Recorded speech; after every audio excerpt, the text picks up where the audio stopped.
या घडीची महत्त्वाची बातमी आहे। शरद पवार यांच्या राष्ट्रवादीची मुंबईतली दुसरी यादी जाहीर झालेली आहे। अधिकृत उमेदवारांची दुसरी यादी ही जाहीर करण्यात आलेली आहे। महत्त्वाची बातमी आपण या क्षणी पाहतोय। शरद पवार यांच्या राष्ट्रवादीची दुसरी यादी आता जाहीर झालेली आहे। यामध्ये आपण जर पाहिलं तर 4 नावं खरं तर शरद पवार यांच्या राष्ट्रवादीकडून जाहीर झालेली आहेत। ही नावं आपण पाहूया। सानिया कासिफ शहा, अभिजित कांबळे, भरत दनानी आणि सुफियान अन्सारी। आता वॉर्ड बघूया आपण। 224 मधून सानिया कासिफ शहा यांना उमेदवारी। 165 वॉर्ड क्रमांकामधून अभिजित दिलीप कांबळे यांना उमेदवारी। 107 मधून भरत हंसराज दनानी यांना उमेदवारी। तर 211 मधून सुफियान अन्सारी यांना उमेदवारी जाहीर करण्यात आलेले आहेत। हे सगळे ओपन वॉर्ड आहेत। यामध्ये एकच महिला आरक्षित वॉर्ड आहे जो वॉर्ड क्रमांक 224 आहेत। पण केवळ एकच नाव मराठी, बाकी अमराठी नावं या यादीत पाहायला मिळत आहेत।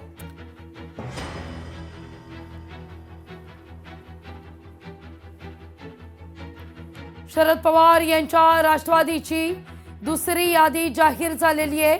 आज उमेदवारी अर्ज दाखल करण्याचा शेवटचा दिवस आहे। 1 वाजलेला आहे।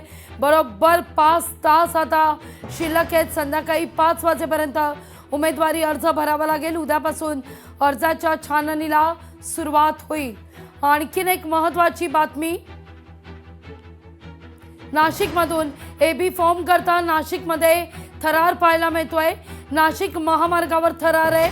भाजप शहर अध्यक्ष सुनील केदार यांना भाजप आमदार सीमा हिरे आणि इच्छुक उमेदवारांनी घेरलेलं आहे। सुनील केदार यांची कार अडवत सीमा हिरे यांनी त्यांच्या कारमध्ये प्रवेश केलेला आहे। गाडीत बसलेल्या आहे सीमा हिरे। ही दृश्य आपण पाहतोय। काय घडलेलं आहे एबी फॉर्म करता नाशिकमध्ये। एबी फॉर्म करता नाशिकमध्ये थरार पाहायला मिळतोय। भाजप शहर अध्यक्ष सुनील केदार यांना भाजप आमदार सीमा हिरे आणि इच्छुक उमेदवारांनी घेरलेले आहे। सुनील केदार यांची कार अडवण्यात आलेली आहे। अधिक माहिती घेऊया आपले प्रतिनिधी महेश माले यांच्याकडून। महेश, नेमकं काय घडतंय नाशकात? लागवी खरं तर आज महापालिकेच्या उमेदवारीसाठी अर्ज करण्याचा शेवटचा दिवस आहे। 122 जागांसाठी हजाराच्या वर इच्छुक खरं तर भाजपमध्ये आहे। मात्र यावरून खरं तर एबी फॉर्म देण्यावरून खरं तर निष्ठावंत कार्यकर्ते हे नाराज झालेले होते आणि नाशिक मुंबई महामार्ग रस्त्यावर खरं तर शहराध्यक्ष सुनील केदार आणि आमदार सीमा हिरे यांनी इच्छुकांना ज्यांच्या नावाने एबी फॉर्म निघालेले होते त्यांना बोलवले। मात्र त्या ठिकाणी जर आपण बघितलं तर दुसरे कार्यकर्ते त्या ठिकाणी जाऊन ते एबी फॉर्म साठी खरं तर त्यांना रोखण्यात आलं आणि हा जो सगळा थरार आहे हा कॅमेरामध्ये कैद झालेला आहे आणि अक्षरशः गाड्यांचा पाठलाग खरं तर कार्यकर्त्यांकडून केला जातोय आणि हे एबी फॉर्म त्यांना देण्यात येऊ नये अशी पद्धतीची जी मागणी आहे ती कार्यकर्त्यांकडून करण्यात येत आहे। खरं तर काही दिवसांपूर्वी आपण बघितलं असेल तर भाजपमध्ये प्रवेश करण्यावरून देखील राडा झालेला आणि या सगळ्या मुद्द्यावरून खरं तर नाशिक महानगरपालिकेमध्ये भाजपने आता सोबळाचा नारा दिलेला असताना दुसरीकडे अशा पद्धतीने चोरून एबी फॉर्म दिले जात असताना निष्ठावंत कार्यकर्त्यांनी त्यांना पकडलेला आहे। हा जो सगळा थरार आहे हा सगळा नाशिक मुंबई आग्रा महामार्गावर घडताना आपल्याला या ठिकाणी बघायला मिळतोय। अगदी या ठिकाणी आपण पाहतोय। महेश, धन्यवाद तुम्ही दिलेल्या सविस्तर माहिती करता। नाशिकमध्ये मात्र हा थरार पाहायला मिळतोय। एकीकडे पुण्यात नाराजी आहे, छत्रपती संभाजीनगरमध्ये नाराजी आहे, त्यापाठोपाठ आता नाशिकमध्ये देखील नाराजांची संख्या वाढताना पाहायला मिळते।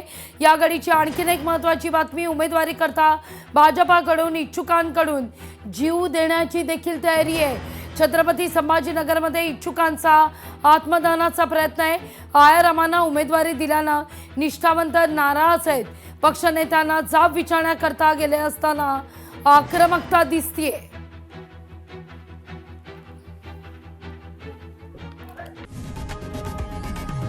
लोकशाही मराठी ऐका, पहा, जागरूक रहा।